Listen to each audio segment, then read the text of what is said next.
பூமி சாரதா கிட்ட கேட்குறா, இல்லை என் அப்பாவை வெறுக்கிற அளவுக்கு என்ன இருக்குது, ஏன் அவர் அப்பாவே இல்லைன்னு சொல்கிறாரு ககன் அப்படின்னு சாரதா கிட்ட கேட்கும்போது சாரதா மௌனமாக இருக்காங்க. அந்த டைமு ஃபோன் வருது அபூர்வா கிட்டேருந்து.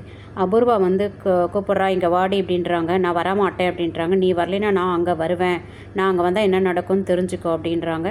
சரி சரி நானே வரேன் அப்படின்னு சொல்லிட்டு பூமி அங்கே போகிறா. போன பூமி கிட்டே கேட்குறாங்க, எதுக்காக எனக்கு மயக்க ஊசி நீ ஹாஸ்பிட்டலில் போட்ட அப்படின்னு கேட்குறாங்க. ஓ இவங்களுக்கு தெரிஞ்சிச்சா அப்படின்னு மனசுக்குள்ளே நினச்சி, நான் போடலையே அப்படின்னு சமாளிக்கிறா. இப்படிலாம் கேட்டால் நீ பதில் சொல்ல மாட்ட அப்படின்னு கை ஓங்குறாங்க அடிக்கிறதுக்கு. அந்த நேரத்தில் சரச்சந்திரா வந்து தடுக்கிறாங்க. என்ன அபூர்வா பண்ணுற, இந்த மாதிரி தான் சின்ன பொண்ணை நீ மிரட்டுவியா அப்படின்னு கேட்டுட்டு அந்த பொண்ணை வாமா நீ அப்படின்னு கூட்டிகிட்டு போய் சேரில் உட்கார வைக்கிறாரு. உட்காந்துட்டு, சொல்லுமா நீ யார் என்னன்னு கூட தெரியாது, ஆனால் நீ பார்க்க ரொம்ப நல்ல பொண்ணாக இருக்க, நீ ஏன் அந்த வீட்டில் இருக்க, நீ அந்த வீட்டை விட்டு போயிடுமா, அந்த வீட்டில் இருக்கவங்களாம் நல்லவங்க இல்லைம்மா அப்படின்னு சொல்லிட்டு எழுந்து போய் ரூமுக்குள்ளே போய் பணமும் நகையும் எடுத்துகிட்டு வந்து கொடுக்குறாரு.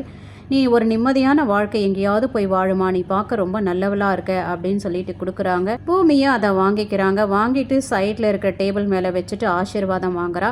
அதுக்கப்புறம் தயங்க நிற்கிறா. என்னம்மா சொல்லு, வேறு ஏதாவது வேணுமா அப்படின்னா ஆமான்றா. நீங்கள் எப்படியாவது சாரதா ஆண்டியையும் கிருஷ்ண பிரசாத் அங்கிளையும் சேர்த்து வைங்க, அந்த 2 நல்ல உள்ளங்களை சேர்த்து வைங்க அப்படின்னு சொல்கிறா.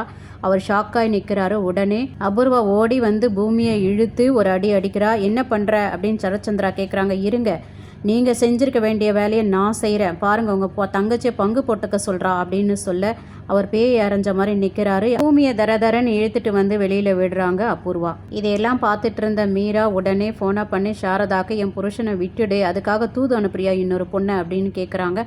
இந்த மீரா இப்படி பேசுகிறாங்கன்னு ஒன்றும் புரியாமல் நிற்கிறாங்க சாரதா. இதோட இன்றைக்கி எபிசோட் முடியுது.